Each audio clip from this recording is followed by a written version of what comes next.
Managing Technological Evolution.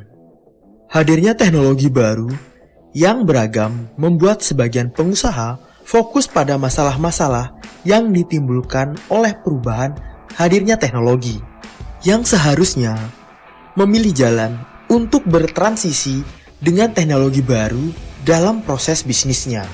Oleh karena itu, hadirnya teknologi baru jangan dijadikan sebagai ancaman, dan akan lebih baik jika hadirnya teknologi dijadikan sebagai ajang untuk mencari kesempatan. Oleh sebab itu, hadirnya teknologi baru harus dapat dimanage. Lalu, bagaimana cara memanage teknologi? Yang dalam hal ini, khususnya pada bidang technopreneur. Ada beberapa hal yang harus kita ketahui. Di antaranya adalah evolutionary pattern of development, yaitu mengetahui pola perkembangan evolusi dari teknologi. Teknologi berkembang didorong oleh beberapa faktor. Di antaranya adalah faktor ilmiah, faktor ekonomi, dan faktor institusional. Perkembangannya berproses secara inkremental untuk berevolusi. Contoh kasus, perkembangan teknologi chipset. Saya yakin sebagian dari kita pasti pernah mendengar nama-nama seperti Intel, AMD, Snapdragon, MediaTek, Kirin, Exynos, dan lain-lainnya. Semula, chipset dikembangkan untuk komputer.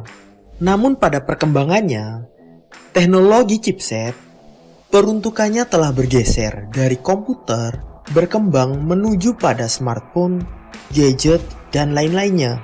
Bahkan secara ukuran, semakin hari semakin kecil dan kemampuannya juga semakin kompleks. Selanjutnya, projecting Foster S-curve atau memproyeksikan kurva S-Foster. Perkembangan teknologi umumnya membentuk seperti kurva S. Kurva S atau S-curve dikenal sebagai alat proyek manajemen berisi tentang gambaran akan kumulatif biaya, kuantitas lainnya dibandingkan dengan waktu. Berikut adalah gambaran dari kurva S. Dalam melihat perkembangan teknologi, S-curve digunakan untuk melihat tiga hal secara umum. Yang pertama, digunakan untuk melihat perkembangan teknologi tertentu. Yang kedua, bahwa produk dan layanan baru selalu dimulai dari tingkat yang paling rendah menuju ke tingkatan yang lebih tinggi. Yang ketiga, terjadinya peningkatan teknologi dari produk dan layanan karena adanya investasi peningkatan dan pengembangan teknologi. Selanjutnya, the role of dominant design atau desain yang memiliki peranan paling dominan. Dalam mengelola pengembangan teknologi, yang paling penting adalah teknologi apa yang paling dominan digunakan pada sektor bisnis Anda. Jangan pernah mencoba untuk melawan arus teknologi. Jika Anda tidak memiliki kemampuan fundamental yang kuat, baik itu dukungan komunitas, keuangan, dan lain-lainnya, maka bisnis Anda akan mengalami hambatan, bahkan menuju kehancuran. Contoh bagaimana dominasi teknologi sistem operasi Android banyak digunakan oleh merek-merek smartphone. Dalam hal ini, dalam tanda kutip, telah membunuh operating system BlackBerry dan Symbian dari Nokia, yang dalam beberapa dekade yang lalu sangat mendominasi pasar. Akan tetapi, tidak siap akan kehadiran dominasi dari sistem Android.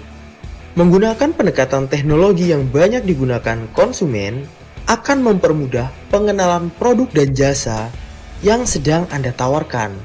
Hal ini dapat dilihat bagaimana e-commerce banyak melakukan pengembangan services berbasis teknologi pada smartphone dibandingkan dengan teknologi komputer. Mengapa demikian? Karena smartphone menjadi salah satu gadget yang paling mendominasi digunakan oleh masyarakat. Selanjutnya, understanding technical standard atau memahami standar secara teknis.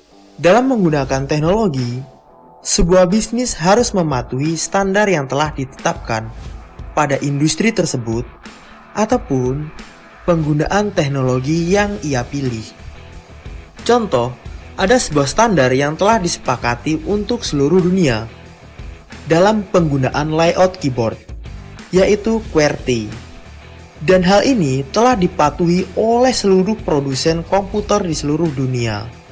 Memahami dan mematuhi standar tujuannya agar penggunaan teknologi dapat berjalan dengan baik, memberi rasa aman terhadap pengguna, konsumen, dan menghindari hal-hal yang dapat merugikan lingkungan maupun masyarakat dan lain-lainnya.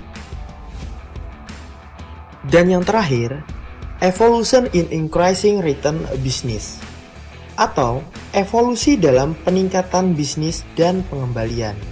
Dalam bisnis, salah satu yang menjadi sorotan adalah adanya peningkatan nilai pengembalian dari produk atau jasa yang dihasilkan. Untuk awal, umumnya biaya produksi akan mahal.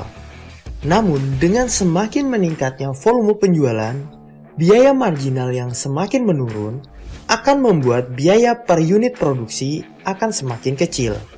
Dalam hal ini, dapat membuat biaya penelitian yang telah dikeluarkan di awal akan lebih cepat mengalami pengembalian.